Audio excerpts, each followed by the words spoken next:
Hello everyone, welcome back to our YouTube channel polytechnic Guruji. आज की इस वीडियो में हम लोग प्रीवियस ईयर क्वेश्चन 2017 की प्रश्न पत्र में केमिस्ट्री के अंतिम 15 सवाल को हल करेंगे।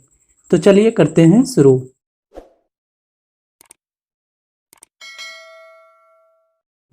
आज का हमारा पहला क्वेश्चन आपके स्क्रीन पे दिख रहा होगा। क्वेश्चन नंबर 16, सल्फर चक्र की तरह होता है जिसमें निम्नलिखित संख्या के परमाणु होते हैं। Option A 8, option B 4, option C 6, option D 10।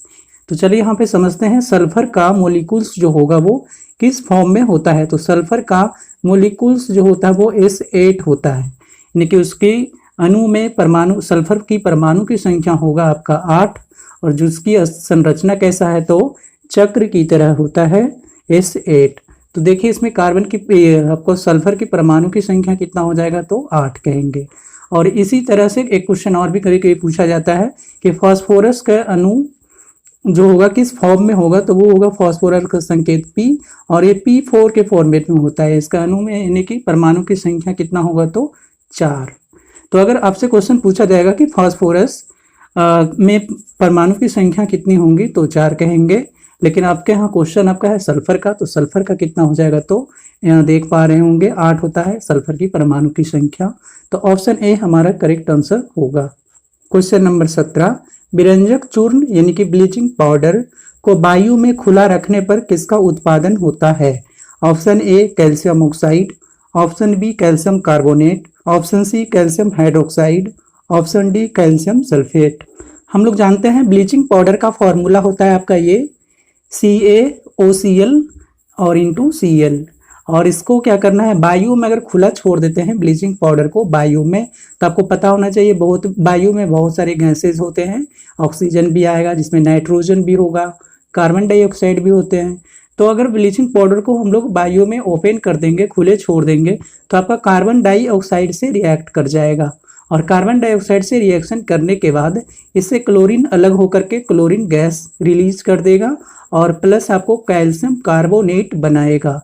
तो यही क्वेश्चन आपसे पूछा गया था कि ब्लीचिंग पाउडर को वायु में खुला रखने पर किसका उत्पादन होगा। तो यहाँ से आप देख पा रहे होंगे कैल्शियम कार्बोनेट का प्रोडक्शन होगा। तो ऑप्शन बी हमारा करेक्ट आंसर होगा। क्वेश्चन नंबर 18, निम्नलिखित में से किसे सुपर फॉस्फेट कहते हैं। ऑप्शन ए NaH2PO4, ऑप्शन बी Ca3PO4 का होल 2, ऑप्शन सी CaH2PO4 का होल 2, ऑप्शन डी H3PO4। तो इन सभी में किसे हम लोग सुपर फॉस्फेट कहेंगे। तो चलिए यहाँ पे देखते हैं सुपर फॉस्फेट। तो सुपर फॉस्फेट को हम लोग मोनो कैल्शियम फॉस्फेट भी कहते हैं, क्योंकि सुपर फॉस्फेट आपका मोनो कैल्शियम फॉस्फेट भी कहलाता है। और हम लोग जानते हैं केमिस्ट्री में मोनो का मतलब होता है एक, यानी कि कैल्शियम कितना होना चाहिए उस फॉस्फेट में तो 1 होगा, यानी कि फॉस्फेट प्लस कैल्शियम, और कैल्शियम की संख्या कितनी होनी चाहिए तो 1 होना चाहिए। तो ऑप्शन में ढूंढ लीजिए कैल्शियम, देखिए ऑप्शन सी आप देखिएगा तो कैल्शियम 1 है और फॉस्फेट आपका है, कैल्शियम का वैलेंस यहाँ पे आएगा 2। तो कैल्शियम H2PO4 का होल 2 जो होगा ये होगा आपका सुपर फॉस्फेट। तो ऑप्शन सी हमारा आंसर होगा। क्वेश्चन नंबर 19, निम्नलिखित में से कौन जल से मिसेल्स बनाता है। Option A sodium formate, option B sodium acetate, option C sodium palmitate, option D glycerol. तो ये सब में से कौन सा विकल्प है जो जल के साथ आपको मिसेल्स बनाएगा। तो जल के साथ जो है आपका सोडियम एसीटेट जो है जल के साथ मिल करके मिसेल्स बनाता है। और मिसेल्स का काम क्या होता है, तो मिसेल्स जो है आपका कपड़े की सतह पर जो मैल आपका होगा गंदगी उसे दूर करने का काम करता है। तो हम लोग यहाँ से समझ पा रहे हैं सोडियम एसीटेट क्या करेगा, जल के साथ मिल करके मिसेल्स बनाएगा और इस मिसेल्स का काम है कपड़े पे बैठे गंदगी को दूर करना। तो सोडियम एसीटेट हमारा करेक्ट ऑप्शन होगा, ऑप्शन बी। क्वेश्चन नंबर 20, निम्नलिखित में हीरा होता है। ऑप्शन ए आपका है calamine, option B pyrolusite, option C timberlite, option D calcite. ये चारों विकल्प में से किसमें जो है आपका हीरा होता है सो बताएंगे। तो देखिए किम्बरलाइट के बारे में हम लोग पहले जानेंगे। किम्बरलाइट ये क्या चीज है, तो ये आपका एक आग्नेयस रॉक है। ये किम्बरलाइट जो है आपका आग्नेयस रॉक होता है, हिंदी में इसे आग्नेय चट्टान कहते हैं। और ये आपको पाया जाता है दक्षिण अफ्रीका में, यानी साउथ अफ्रीका में किम्बरलाइट पाया जाता है। और ये किम्बरलाइट है क्या, तो एक आग्नेयस रॉक है, आग्नेय चट्टान जिसमें हीरा निकलता है। तो ये आपका वही क्वेश्चन में पूछा गया था कि हीरा जो है आपका किसमें होता है, मतलब किससे हम लोग हीरा प्राप्त करते हैं, तो किम्बरलाइट आग्नेयस रॉक से प्राप्त करेंगे। ऑप्शन सी हमारा करेक्ट आंसर होगा।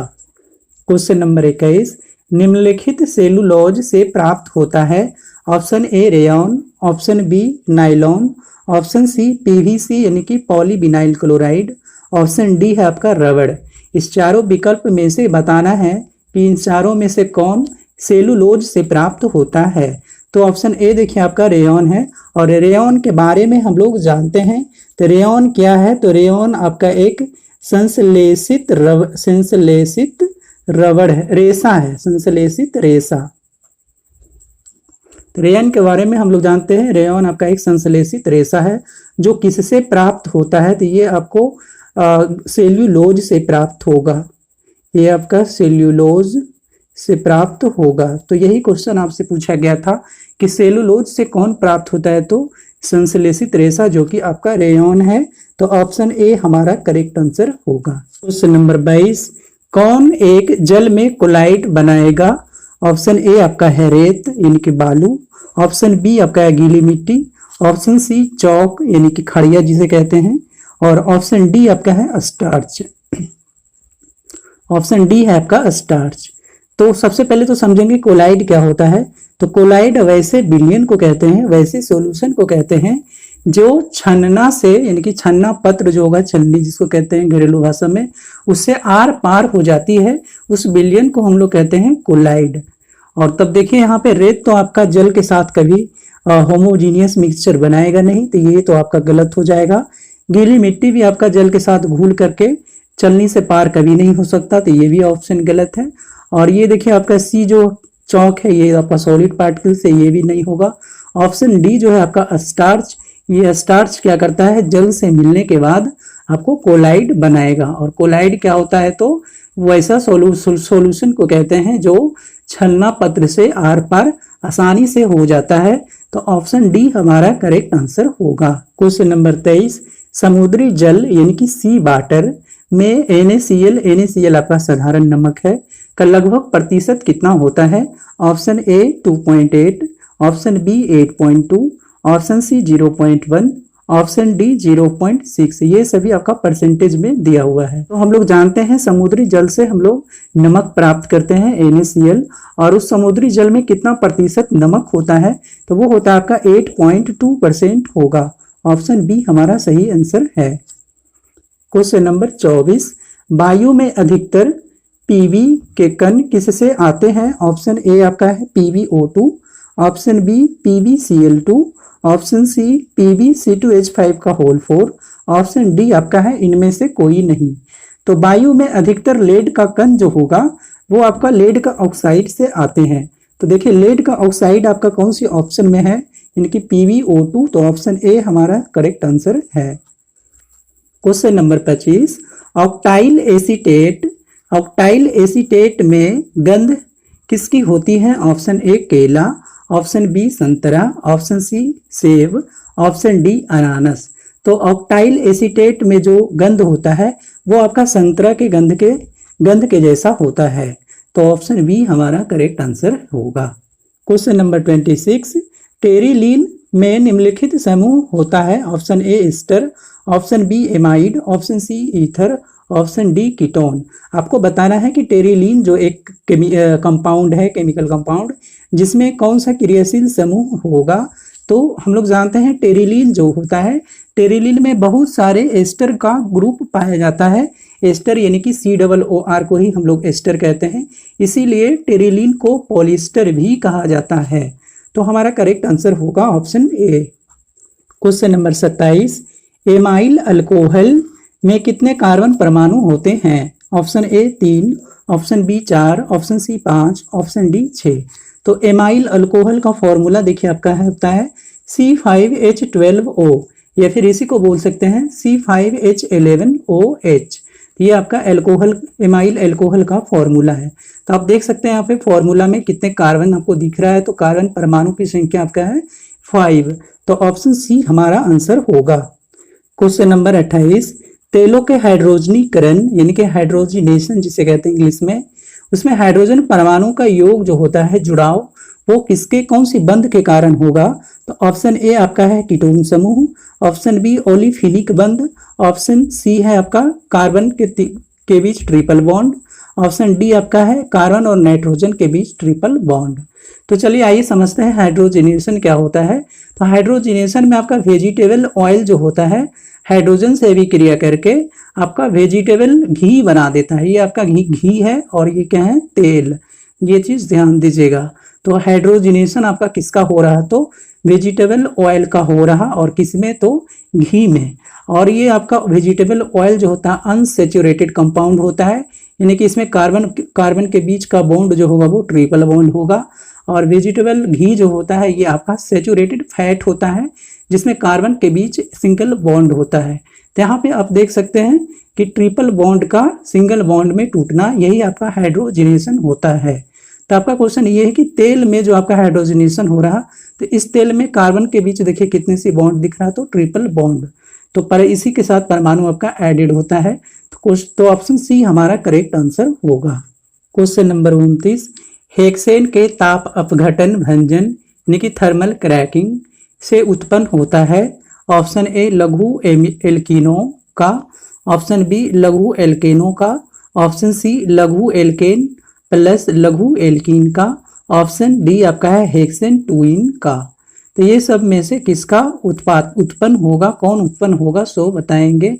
और जबकि आपका किसका करना है अपघटन व्यंजन, तो करना आपको हेक्सेन का। हेक्सेन का देखिए ये फॉर्मूला है C6H14। इसी का ताप अपघटन भंजन करेंगे यानी कि थर्मल क्रैकिंग, तो जाकर के आपको C6H12 मिलेगा और प्लस एक हाइड्रोजन गैस रिलीज होगा। तो यहाँ पे आप देख सकते हैं हेक्सेन है, यानी कि ये क्या चीज़ का ग्रुप है, तो एल्केन कहेंगे इसे, एल्केन। क्योंकि एल्केन का किस फॉर्मेट पे होता है, तो ये होता है आपका CnH2n+2 के फॉर्मेट पे, और जबकि एल्कीन होता है आपका CnH2n के फॉर्मेट पे होता है। तो ये आपके देखिए 6 दूना 12, यानी कि ये एल्कीन के ग्रुप में आएगा। तो यहाँ से हम लोग देख पा रहे हैं हेक्सेन का अगर ताप अपघटन भंजन यानी कि थर्मल क्रैकिंग करेंगे तो आपको एल्कीन प्राप्त होगा। तो एल्कीन देखिए सिर्फ और सिर्फ एल्कीन प्राप्त हो रहा, तो ऑप्शन ए आपका है लघु एल्कीनो यानी कि छोटा सा एल्केन्स प्राप्त होगा। तो ऑप्शन ए हमारा करेक्ट आंसर होगा। आगे बढ़ने से पहले आप सबों को इन्फॉर्म कर दूं कि बिहार पॉलिटेक्निक संयुक्त प्रवेश परीक्षा वर्ष 2003, 2010, 2015, 2016 और 2017 के प्रश्न पत्र में फिजिक्स, केमिस्ट्री एंड मैथमेटिक्स के संपूर्ण सवालों को कंसेप्ट के साथ काफ़ी डिटेल में हल किया गया है। वीडियो को देखने के लिए पॉलिटेक्निक गुरुजी यूट्यूब चैनल के प्लेलिस्ट को विजिट कीजिए, और अगर आप इस चैनल में नए हैं तो चैनल को सब्सक्राइब करके बेल आइकन को भी प्रेस कर लीजिए। और हमारी वीडियो अगर हेल्पफुल लगे तो आप वीडियोस को ज़रूर से लाइक कर दीजिएगा। आज का हमारा लास्ट क्वेश्चन CH3OH, ये आपका मिथाइल अल्कोहल इसे कहेंगे CH3OH का, यानी कि मिथाइल अल्कोहल का आपको पोटेशियम डाइक्रोमेट तनु H2SO4 यानी सल्फ्यूरिक अम्ल के साथ ऑक्सीकरण करेंगे तो क्या आपको प्राप्त होगा? ऑप्शन ए आपका है फॉर्मिक अम्ल, ऑप्शन बी एसिटिक अम्ल, option C CH3CHO, option D आपका है HCHO।